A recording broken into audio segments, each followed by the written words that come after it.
Vectores, segunda parte. Multiplicación de un escalar por un vector. Cuando se multiplica un escalar por un vector, se obtiene otro vector que tiene la misma dirección, pero puede cambiar su módulo y sentido, como vamos a ver a continuación. Para este tipo de operación no hay un símbolo, no se ha definido todavía un símbolo. Simplemente se sabe por la bibliografía de referencia que si tenemos un escalar que multiplica por la notación a un vector que tiene una rayita encima o un palito, te da como resultado otro vector, a menos que k sea igual a 1, que sería una identidad. En la figura vamos a mostrar que si al valor de a lo multiplico por 2, por el escalar 2, solo cambia su módulo, porque su sentido y dirección se mantienen. Es más grande el vector. Pero si al vector a le multiplico por un número con decimales menos 0,72a, el menos hace que cambie de sentido, no cambia de dirección, pero cambia de módulo en esa proporción de 0,72. Y si ponemos un medio como escalar, también mantiene el sentido, porque el escalar es positivo, mantiene la dirección, pero su módulo se reduce a la mitad. Por lo tanto, si k es mayor que 0, entonces el vector b tiene el mismo sentido que a. Pero si k es negativo, si k es menor que 0, entonces b tiene sentido opuesto a a. Y si k es diferente a más o menos 1, entonces el vector b tiene diferente módulo que el vector a. A continuación, vamos a ver la adición de vectores. ¿Qué es la adición de vectores?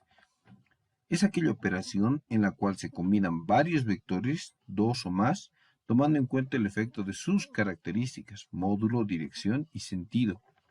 Esta suma no cumple con las leyes del álgebra normales, por tratarse de magnitudes vectoriales, dando como resultado un vector que tiene el mismo efecto de los vectores mencionados anteriormente combinados. El método gráfico del paralelogramo nos va a definir un método para sumar dos vectores, un vector amarillo y un vector verde. El método indica que tenemos que hacer coincidir los orígenes tanto del vector amarillo con el vector verde. Por lo tanto, vamos a tener que hacer coincidir en un punto común. Por el extremo, por la cabeza del vector verde, se traza una paralela al vector amarillo, al vector atigrado.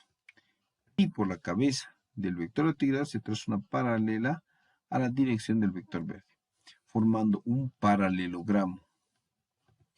Y desde donde coinciden sus orígenes de los vectores hasta donde se intersectan las paralelas que están representadas por la línea segmentada, se tiene un vector resultante, un vector bolivarista, de color celeste en este caso, que es el mismo efecto causa que si tuviésemos por separado amarillo y verde. Entonces, por eso se denomina la resultante. Y este es el método gráfico para sumar de dos en dos vectores. El método del polígono es un método donde se puede tener desde dos vectores o más, donde tenemos varios vectores. En este caso 4 para el ejemplo, se selecciona un punto donde se va a poner el primer vector amarillo. Ponemos ahí el extremo, la cola del vector amarillo. Y vamos a hacer algo trascendental. El vector verde, que es parte de la suma, su cola ponemos con la punta del anterior vector. Punta con cola, también con el vector naranja, con el vector rojo.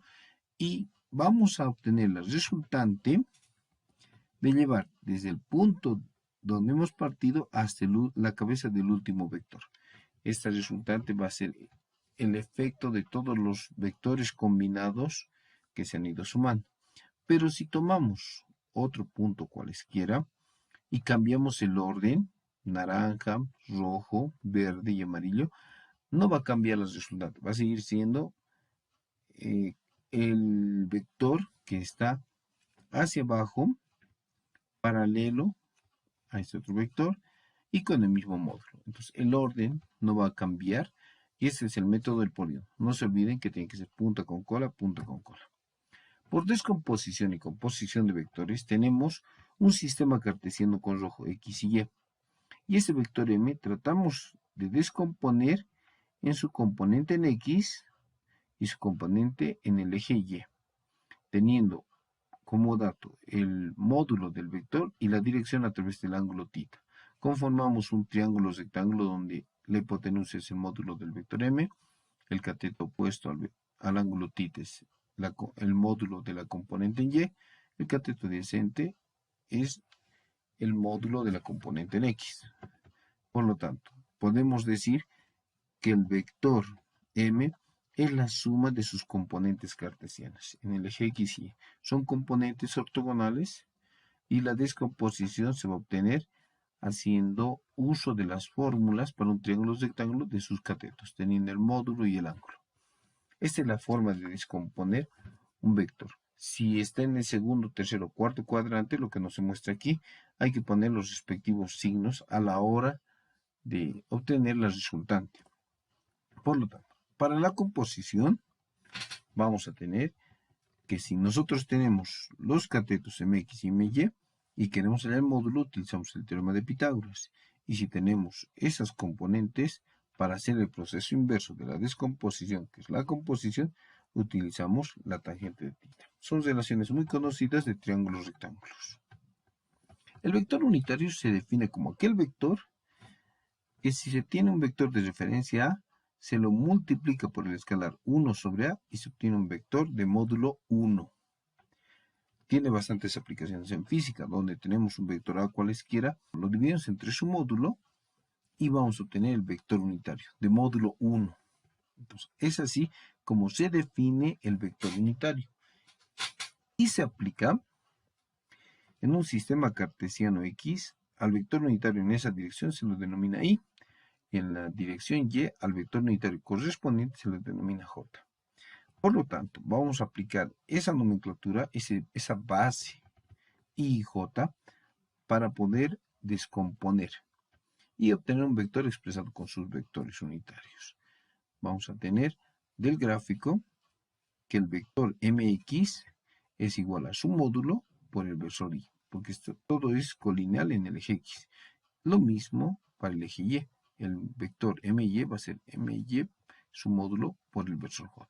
Y si teníamos que m es igual vectorialmente mx más my, un vector expresado con vectores unitarios m va a ser el módulo que hay en el eje x por y más el módulo que hay en el eje y por j. Se pueden cambiar los signos conforme estén en el primer, segundo, tercero o cuarto cuadrante. Propiedades de la multiplicación de un escalar por un vector.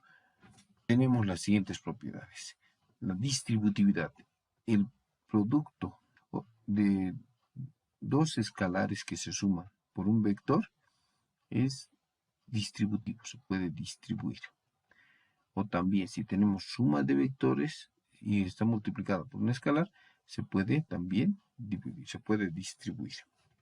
Asociatividad. Si tengo K por P por A, es lo mismo que P, paréntesis, K por A, o KP por A. Multiplicación por la unidad. Si K es igual a 1, nos da una identidad, es el mismo vector. El inverso aditivo, si K es menos 1, nos da el vector opuesto. Y si multiplicamos por 0, nos da el vector 0. Este vector tiene módulo 0, pero su dirección y sentido no están definidos. Porque al tener un módulo 0, no podemos hacer ninguna inferencia de su dirección y sentido. Propiedades de la adición. Lo mismo, la suma es conmutativa, A más B es igual a B más A, lo hemos demostrado. Asociatividad, A más B más C, es lo mismo que asociar primero B más C o primero A más B. Adición del inverso, A más menos A. Si sumo al vector A su opuesto, me da el vector 0. Adición del vector 0, A más el vector 0, me da el mismo vector. Son propiedades básicas que tenemos que conocer de la adición de vectores. ¿Qué les resta la diferencia? Es aquel vector representado por al vector A restarle el vector B. Pero en este caso es lo mismo que al vector A sumarle el opuesto de B. En esta figura podemos ver el vector A, el vector B, y si trazo el opuesto de B con ese color verde, al sumar a el vector menos B con el método del paralelogramo, obtengo el vector diferencia o resta entre vectores. Muchas gracias por su atención.